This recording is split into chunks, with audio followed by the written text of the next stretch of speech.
সালাতুল ভিতির এক শ্রেণীর ভাইয়েরা বলছেন বেতেরের সালাত এক রাকাত, এটার কোনো হাদিসই নাই। আছে না নাই? আন্তর্জাতিক মানের শয়তানের ডিম ফুটানো থেকে বের হওয়া মুফতিদের ফতোয়া এটা। কথা বুঝেন নাই মনে হয়, নাম বলবো না কারা বলছে, তারা চোখেই দেখেনি হাদিস। আব্দুল্লাহ ইবনে উমর বুখারী শরীফের হাদিস, ফাদলে মান কামা রামাদান বা কিয়ামুল লাইল, এই অধ্যায় হাদিস এসেছে। ওয়ান আব্দুল্লাহ ইবনে উমর রাদিয়াল্লাহু আনহু আনিন নবী সাল্লাল্লাহু আলাইহি ওয়াসাল্লাম, ইবনে উমর বলেছেন আল্লাহর নবী বয়ান করেছেন, ইন্নাল্লাহা উইত্রুন ইউহিব্বুল উইতরা, আল্লাহ নিজে এক আর তিনি এককে পছন্দ করেন। সুম্মা সালাতিল লাইলি মাসনা মাসনা, আল্লাহর নবী রাতের বেলায় দুই দুই করে তিনি 8 রাকাত নামাজ পড়তেন। আউতির বিওয়াহেদা, আর 1 রাকাত বিতির পড়তেন। কয় রাকাত? তাহলে দলিল তো পেয়েছি কোন জায়গায়? বুখারীতে পেয়েছি, মুসলিমে পেয়েছি, কিন্তু যারা চোখেই দেখে না হাদিস, কতটুকু বাড়াবাড়ি হলে পরে, কতটুকু মূর্খ হলে পরে রাসূলুল্লাহর হাদিসকে অস্বীকার করে। তবে ইনসাফপূর্ণ ফতোয়া হলো এই, যদি এশার নামাজের পরে আপনি ভিতির পড়েন 2 রাকাত, তাড়াতাড়ি 1 রাকাত বেতের আদায় করতে পারেন। এটা নবী মুহাম্মদ রাসূলুল্লাহর হুজ্জাত দ্বারা প্রমাণ দ্বারা প্রমাণিত। এরপরে আল্লাহর নবী বলেছেন, ইয়া আহলুল কোরআন, হে আহলে কোরআনের লোকেরা, তোমরা 1 রাকাত বেতের নামাজ পড়ো। বলেছেন মুহাম্মদ। বুঝা যাচ্ছে কথাগুলো? বাড়াবাড়ি আছে। তবে বেতের বেজুর 1, 3, 5, 7, 9, 11, 13 পর্যন্ত সর্বোচ্চ আপনি পড়তে পারেন। আল্লাহ তাআলা বুঝবার তৌফিক দান করুন। এই পর্যন্ত আজ এই ইত্তেবায়ে সুন্নাহ সংক্রান্ত কিছু বিষয় আলোচনা করলাম। বুঝতে পেরেছেন কিনা? আল্লাহ তাআলা বুঝবার তৌফিক করুন। এরপরে কিছু গুরুত্বপূর্ণ প্রশ্ন এসেছে, আপনারা কি শুনবেন না দৌড় দিবেন? আপনারা যদি মুফতি হয়ে যান, বেশি বড় আর বলবো না। প্রথম হলো, মহিলাদের যদি স্বপ্নদোষ হয় করণীয় কি বিস্তারিত জানাবেন। আপনারা হাসবেন না, দিন বুঝার ক্ষেত্রে কোনো লজ্জা শরম নেই। আল্লাহর নবী মুহাম্মদ রাসূলুল্লাহ সাল্লাল্লাহু আলাইহি ওয়াসাল্লাম তিনি দিন বুঝার ক্ষেত্রে কোনো রকমের লজ্জা শরম করতেন না। মহিলারা স্বপ্নদোষ হলে সর্বপ্রথম ওই আলামতের জায়গার থেকে উঠবে, এরপরে তারা 2 হাত ধুবে, তারপরে তারা তাদের তাহারাতকে শেষ করবে। তবে এখানে কিছু কুসংস্কার আছে যে মহিলারা রান্না করতে পারবে না, তারা নাপাক থাকে, এটা কুসংস্কার। মহিলারা স্বপ্নদোষ হলে পরে তারা ওই কাপড়টা চেঞ্জ করে উজু করে আলাদা করবে, কেননা আল্লাহ বলেছেন আল্লাহু ইউহিব্বুল মুতাতাহহিরিন, আল্লাহ পবিত্রতা অর্জনকারীকে ভালোবাসেন। সেক্ষেত্রে সে ফরজ নামাজ পড়তে পারবে না, যত দ্রুত সম্ভব সে তাহারাত হাসিল করে সে রান্না বান্না করবে অথবা ফরজ ইবাদতগুলো করবে। তবে এগুলো একটি ভুল বানোয়াট ফতোয়া যে তাহারাত অবস্থায়, মানে অপবিত্র অবস্থায়, স্বপ্নদোষ অবস্থায় কেউ যদি 1 কদম পা দেয় তাহলে প্রত্যেক মাটি তাকে নাকি বলে জমিনের মধ্যে নাকি দুবাক করে নিচের দিকে নিয়ে যাবে। এজন্য অনেকেই খেতা বালিশ দিয়ে লাফায়া যাতে মাটিতে পা না ছয় সে লাফালাফি করে। এগুলো সম্পূর্ণই বিভ্রান্তকর মাসআলা। মাওলানা আশরাফ আলী থানভী বলেছেন এগুলো এক প্রকার ইসলাহর রসম, প্রচলিত কুসংস্কার। মহিলাদের স্বপ্নদোষ হলে পরে তার পবিত্রতা অর্জন করবে। নবী সাল্লাল্লাহু আলাইহি ওয়াসাল্লাম এটা সবসময় করতেন। ঘুমের মধ্য থেকে উঠলেও আল্লাহ রাসূল বিসমিল্লাহ বলে আগে হাতের কবজি ধুয়ে নিতেন। মহিলারা সাথে সাথে উঠবে, উঠার পরে তাহারাত করবে। যদিও মুসলিম শরীফ, আবু দাউদে হাদিসগুলোর ভিন্নতা পাওয়া যায়। কথা বুঝতে পারছেন কিনা? আল্লাহ তাআলা বুঝবার তৌফিক দান করুন, আমিন। এবার দ্বিতীয় প্রশ্ন করা হয়েছে,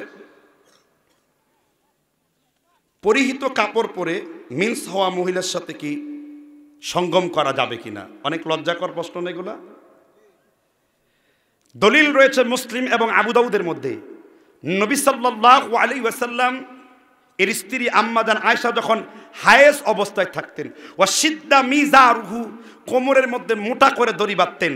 আল্লাহর নবী সাল্লাল্লাহু আলাইহি সাল্লাম তার উপর দিয়ে তার সাথে তিনি মাঝে মধ্যে ওই রকমভাবে মহাব্বত করার চেষ্টা করেছেন যেই রকমভাবে আর ভেঙে বলা সম্ভব না।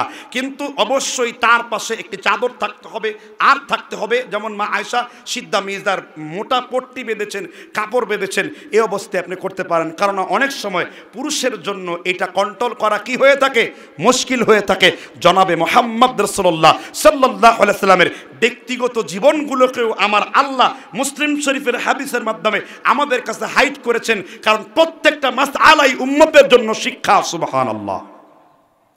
আলী রাদিয়াল্লাহু তাআলা আনহু স্ত্রীর পিছনের দ্বার ব্যবহার করেছেন। আলী তার কি হন? নবী সাল্লাল্লাহু আলাইহি সাল্লামের কি হন? জামতা। আলী কত বুদ্ধিমান। আকদাহুম আলিয়্যু, আলী অত্যন্ত প্রাজ্ঞ ব্যক্তি ছিলেন দিনের ক্ষেত্রে। দিন বুঝার ক্ষেত্রে কোনো লজ্জা শরম নেই। আপনারা হয়তো লজ্জা শরম পাচ্ছেন। আলী বলছেন, আল্লাহ রাসূল, আমি আমার স্ত্রীর পেছনের দ্বার ব্যবহার করেছি। রসুল কিছুই বলেন না। আল্লাহ কোরআনের আয়াত নাজিল করলেন, নিসা উল্লাকুম হারসুল্লাকুম, মহিলা তোমাদের শস্য ক্ষেত্র, যেইভাবে ইচ্ছে সেইভাবে তাদের দিকে গমন করো, তবে যেটা হলো টয়লেটের রাস্তা, যেটা হলো যেখান দিয়ে নাপাক বের হয়, ওইখানে তোমরা ব্যবহার করো না। অথচ জামতাকে আল্লাহর নবী কত সুন্দর করে হাদিসটা বুঝিয়ে দিলেন। দিনের ক্ষেত্রে কোনো কি নেই, লজ্জা শরম নেই। কেননা অনেক মা বোন পর্দার অন্তরালে এসেছে, এগুলো অনলাইনে যাবে, এগুলো থেকে মানুষ ফায়দা নিতে পারবে। আল্লাহ তাআলা বুঝবার তৌফিক দান করুন। আচ্ছা, একজন প্রশ্ন করেছেন, স্ত্রীর লজ্জাস্থান স্বামী এবং স্বামীর লজ্জাস্থান স্ত্রীকে দেখতে পারবে কিনা? গুরুত্বপূর্ণ এডাল্ট প্রশ্ন। হুজুর, এখানে এই প্রশ্নগুলো করার কারণ কি? এই মাসআলাগুলো অনেকেই জানে না, ঠিক না? ঠিক। নবী সাল্লাল্লাহু আলাইহি সাল্লাম বলেছেন, স্বামী আর স্ত্রীর সম্পর্কে কানা ইয়ানজুরু ইলাইহা, মুসলিম এবং বুখারীর কিতাবুল লিবাস 5034 নম্বর হাদিস। স্বামী এবং স্ত্রীর কোনো অঙ্গের মধ্যে পর্দা নাই। সুবহানাল্লাহ। রসুল এও বলেছেন, কেউ যদি তার স্ত্রীকে মোহাব্বত করে, কব্বালাত খাদ্দিন, গালের নরম অংশে চুমু দেয় এবং তাকে সহবাসে তৃপ্ত করতে পারে, তাহলে উত্তম সাদাকা করার সওয়াব তার আমলনামায় আল্লাহ লিখে দেন। সুবহানাল্লাহ। এমনকি আল্লাহর নবী মুহাম্মদ রাসূলুল্লাহ সাল্লাল্লাহু আলাইহি সাল্লামের, প্রথমে বলবো এটা যত সম্ভব আর করে রাখার, মানে কি বলে, এটাকে ঢেকে রাখার চেষ্টা করতে হবে।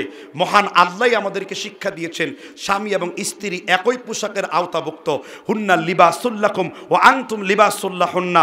স্বামী এবং স্ত্রী একজন আরেকজনের যেহেতু পোশাক, সেই ক্ষেত্রে লজ্জাস্থান একজন অপরজনের দেখা জায়েজ, তবে সেটা উত্তমের খেলাফ, তাকওয়ার খেলাফ। যতটুকু সম্ভব নিজের লজ্জা বা শালীনতা রাখা উচিত। তবে বেশিরভাগ ফুকাহা একরাম বলেছেন, হানাফি মাযহাবের ফুকাহা আল্লামা নুজাইমি রাহমাতুল্লাহ আলাইহি সহ অনেকেই বলেছেন, যেহেতু ইসলাম একটি স্বাধীনতা দিয়েছে, স্বাধীনতার এই পথটি হরণ করলেও মানুষ বড় বড় গুনাহ বা পাপের দিকে যেতে পারে। এই জন্য স্বামী এবং স্ত্রীর ক্ষেত্রে আল্লাহর পক্ষ থেকে এই স্বাধীনতা, এটা অফুরন্ত এক নিয়ামত বলে আল্লাহ গণ্য করেছেন। এটা কোনো গুনাহ হবে না। সুবহানাল্লাহ। বুঝতে পেরেছেন কথাটা? জি। এরপরে আরেকটি প্রশ্ন করেছেন যে ঋতুবর্তী, মানে স্ত্রীর যদি পিরিয়ড হয়, সেই ক্ষেত্রে সেই মহিলার সাথে একই চাদরের নিচে স্বামী ঘুমাতে পারবে কিনা? নবী মুহাম্মদ রাসূলুল্লাহ সাল্লাল্লাহু আলাইহি সাল্লাম একটি পর্দার অন্তরালে একই চাঁদের নিচে ঘুমিয়েছেন, একই চাদরের নিচে। তবে কেউ যদি কন্ট্রোল করতে না পারেন, কেউ যদি মিন্স অবস্থায় সহবাস করে ফেলেন, নবী সাল্লাল্লাহু আলাইহি সাল্লাম বলেছেন, সে যেন আল্লাহ এবং তার নবীর উপরে যা নাজিল হয়েছে সে যেন সব কিছুকে অস্বীকার করলো। নাউযুবিল্লাহ। এজন্য এই অবস্থাটা মারাত্মক। অবস্থান বেদে দুই রকম ফতোয়া হতে পারে। যেমন এক সাহাবা বসছেন, রসুল রমজান মাসে আমি কি আমার স্ত্রীকে ধরতে পারবো? রসুল বলছেন, না, তুমি ধরতে পারবা না। একটু পরে আবার আরেক সাহাবা বলছে, রসুল আমি কি আমার স্ত্রীকে স্পর্শ করতে পারবো? মুসলিম শরীফের বর্ণনা, হাদিস তাহারাত অধ্যায়ে হাদিস নাম্বার 1421 নাম্বার, রাসূল বলছেন হ্যাঁ তুমি ধরতে পারবে। তখন প্রথম সাহাবী বললেন, হে আল্লাহ রাসূল, বিধান একই কিন্তু আমি ধরতে পারবো আর উনি ধরতে পারবেন না, কারণ কি? কারণ হলো এই, তুমি যুবক বয়সের উঠতি বয়সের সাহাবা, তুমি যদি তাকে ধরো আর ফিরে আসতে পারবা না, তোমার রোজা কাজা হবে এবং তুমি কাফারা আদায় করতে পারবা না। আর তুমি হলো মধ্য বয়সের যুবক, নিজেকে কন্ট্রোল করতে পারবে। আমি রাসূল তো আনা সাহেবে শরিয়ত, আমি সাহেবে শরিয়ত প্রণেতা, আমি বুঝি কার কোন কি জিনিস করতে হবে। আল্লাহ ওই ইলম আমাকে দান করেছেন, সুবহানাল্লাহ। এজন্য এইগুলো আপনি দেওয়ার চেষ্টা করবেন। জি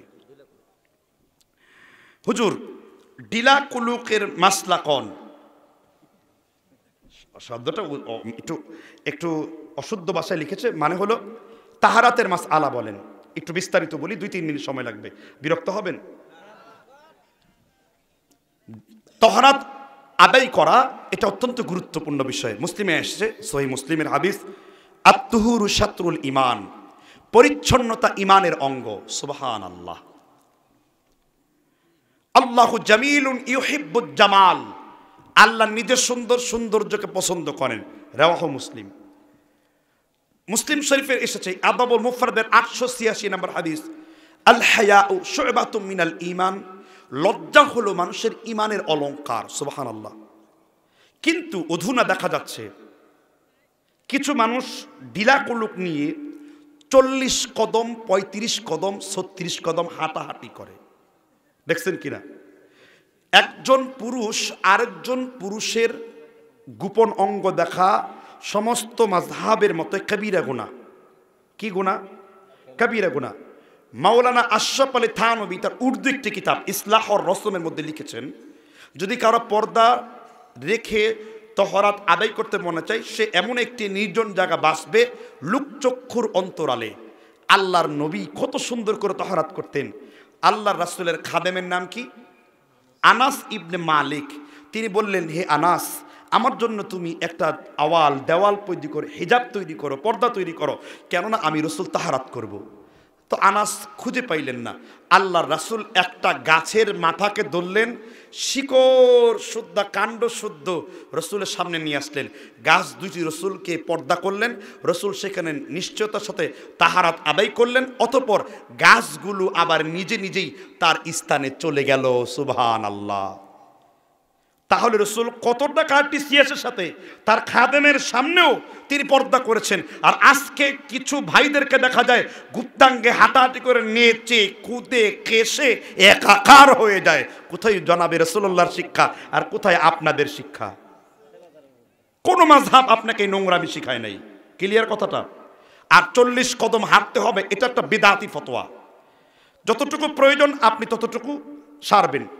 তারপরও যদি আপনার সন্দেহ লাগে যে 10 ফুটা বের হলো না 5 ফুটা বের হলো, এখন করব কি? রাসূলুল্লাহ সাল্লাল্লাহু আলাইহি ওয়াসাল্লামের একটা আমল ছিল, তিনি অজু করে সামান্য একটু পানি নিয়ে গুপ্তাঙ্গ বরাবর ছিটা দিতেন আর মনে মনে বলতেন, শয়তান তোমার পানি আসার পূর্বেই আমি আল্লাহর পানি দিয়ে শয়তান তোর পানিকে ধৌত করে দিলাম। মুসলিম শরীফের বর্ণনা। আসতে বলেন না সুবহানাল্লাহ।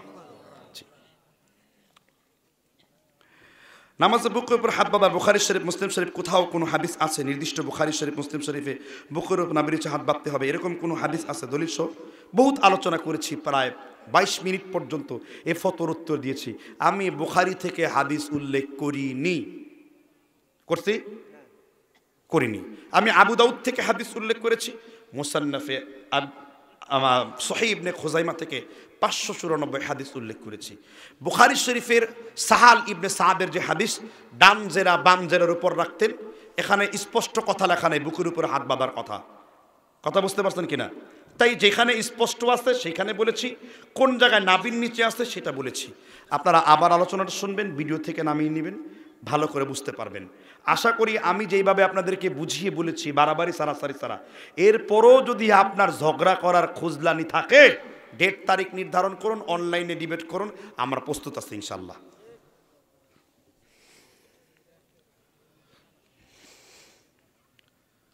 মাওলানা কোরআনে কি বলা হয়েছে ইসলামের সূরা ফাতিহা পড়া? সূরা ফাতিহা কোরআনের আয়াত কিনা? মাওলানা কোরআনে বলা আছে কোরআন তেলাওয়াত।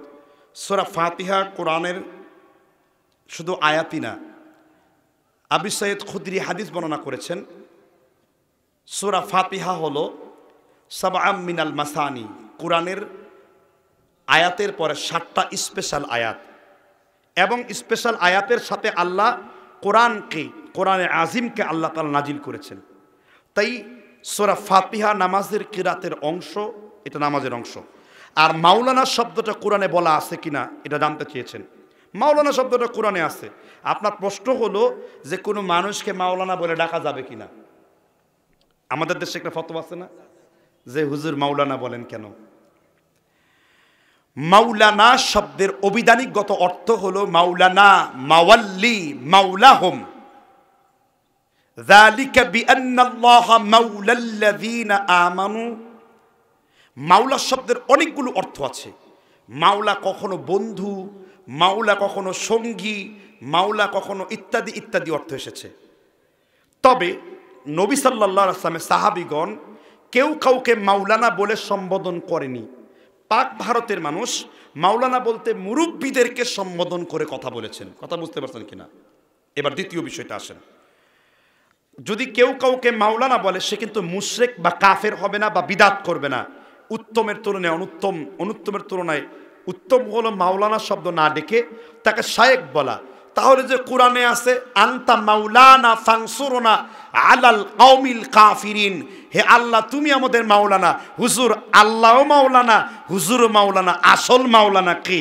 এই বক্র যারা উত্তর দেয় তাদের জন্য দলিল হলো বুখারী শরীফের আল্লাহর নবী সাল্লাল্লাহু আলাইহি ওয়াসাল্লাম তিনি সর্বশেষ ভলিউমে জাবের এবং তার ভাইকে বলেছেন আনতা আখু ওয়া মাওলানা, তুমি এবং তোমার ভাই মাওলানা। এখানে মাওলানা মানে বন্ধু অর্থ এসেছে। কথা বুঝতে পারছেন কিনা? কাজেই যেসব শব্দ দিয়ে শিরিক বিদআতের রাস্তা ঢুকতে পারে আমরা ওই কথাগুলোর প্রচলন না করে আমরা সেইখানে শেখ অথবা আলেম অথবা উলামায়ে ইকরাম অথবা শেখ ইত্যাদি নামে ভূষিত করতে পারি।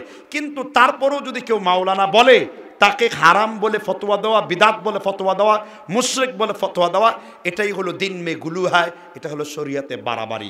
ইনসাফপূর্ণ কথা বলেছি, বোঝার চেষ্টা করবেন। আকিল বন্দি কি ইশারা কি কাফিরাস্ত।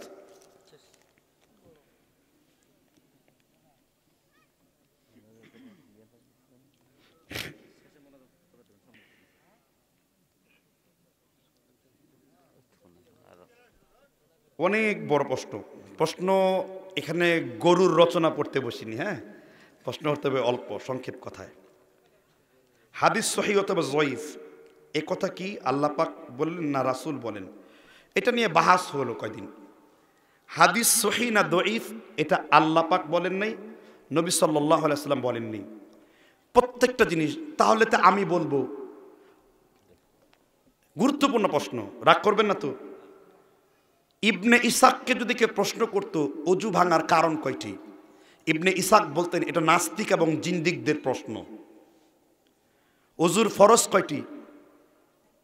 অজুতে কয় ফরজ? 4টি। ইমাম মালিক বলেন 5টি, ইমাম শাফি হাম্বল বলেন 6টি। এখন আবু হানিফার যদি 4 ফরজ মানি, ইমাম শাফি মালিক কিছু ফরজ বানাইছেন। এখন আমরা যদি ইমাম হাম্বলেরটা সঠিক বলে জানি তাহলে আবু হানিফা কিছু ফরজ লুকাইছেন। তাহলে এই ফরজ কোত্থেকে পাইলেন? এই নফল কোত্থেকে পাইলেন? এই সুন্নত কোত্থেকে পাইলেন? রাকাত কোত্থেকে পাইলেন? আবার সুন্নতে মুআক্কাদা গায়রে মুআক্কাদা কোথা থেকে পেলেন? এর অর্থ হলো এই, নবী সাল্লাল্লাহু আলাইহি ওয়াসাল্লাম 3টি যুগকে স্বর্ণালী যুগ বলেছেন। কয়টি যুগ? খৈরুল কুরুন কুরুনে সালাসা, সাহাবীদের যুগ, তাবেঈর যুগ, তাবে তাবেঈর যুগ। অনেকেই মনে করে সালাফিরা বোধ হয় সাহাবীদেরকে মানে না, চরম মিথ্যা কথা। সাহাবীদের থেকে রাসূল থেকে সরাসরি কোনো হাদিস না পেলে সাহাবীদের কাছ থেকে নেয়, সাহাবীর কাছ থেকে কোনো হাদিস না পেলে তাবির কাছ থেকে নেয়, তাবির কাছে কোনো হাদিস না পেলে তাবে তাবাইর কাছ থেকে নেয়।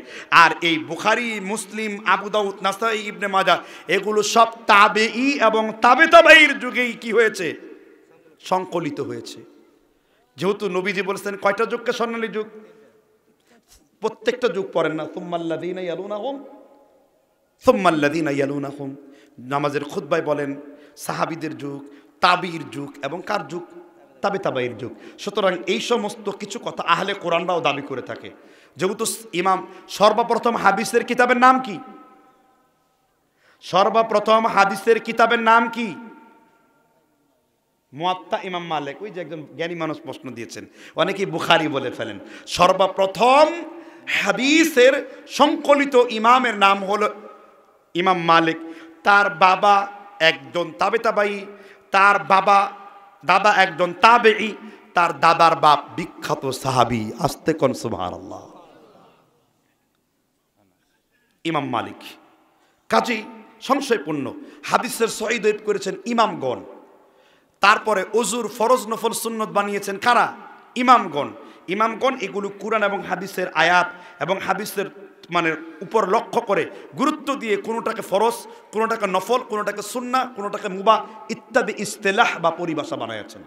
আমাদের কাছে অজু হলো রসুল যেভাবে অজু করছেন ওইভাবে অজু। ফরজ কয়টি? 6টি, 3টি, 5টি, 7টি, 9টি, 11টি, খোঁজার দরকার নাই। আতিউল্লাহ ও আতিউর রসুল। রসুল কবজি থেকে মুখমণ্ডল কুলি নাকে পানি দিয়ে শেষ করেছেন, এটাই আমার অজু হয়ে গেছে। কথা বুঝতে পারছেন কিনা? কাজেই হাদিসের সহিহ এবং দঈফ এগুলো ঠিক আছে, যেহেতু নবীজি 3টি যুগের কথা বলে গেছেন, 3টি যুগে সমাপ্ত হয়েছে, আমরা এর বাইরে যাইনি, যাওয়ার প্রয়োজনও পড়েনি। কথা বুঝতে পারছেন কিনা? 3 যুগে থাকলেই এটা আমার আপনার জন্য আসল বা দলিল। হুজুর আপনারা তো ইজমা কিয়াস মানেন না, এটা একটা নির্জল মিথ্যাচার কথা। আমরা বলি আমাদের কাছে মূল দলিল হলো কোরআন আর রাসূলের সহিহ হাদিস, তবে আমাদের কাছে হুজ্জাত হলো ইজমা আর কি কিয়াস। আপনাদের হানাফি মাযহাবেও আছে কিয়াস, যদি কিয়াস মাল ফারেক হয়, অসামঞ্জস্য হয়, সেই কিয়াস দলিল যুক্ত নয়। আর কিয়াস আমরা মানে ইজতিহাদ পর্যায়ের, সকলে মুস্তাহিদ হতে পারে। আল মুজতাহিদু ইউসিবি ওয়া ইখতি, গবেষক ভুল করেন, আবার গবেষক কখনো সঠিকও করেন। ভুল করলে পাবেন অর্ধেক সওয়াব, সঠিক করলে পাবেন পূর্ণাঙ্গ সওয়াব। সুবহানাল্লাহ। অনেক ফতোয়ার উত্তর দিয়েছি, অনেক ওয়াজ করে ফেলেছি। আজ এই পর্যন্তই। আজ আর না।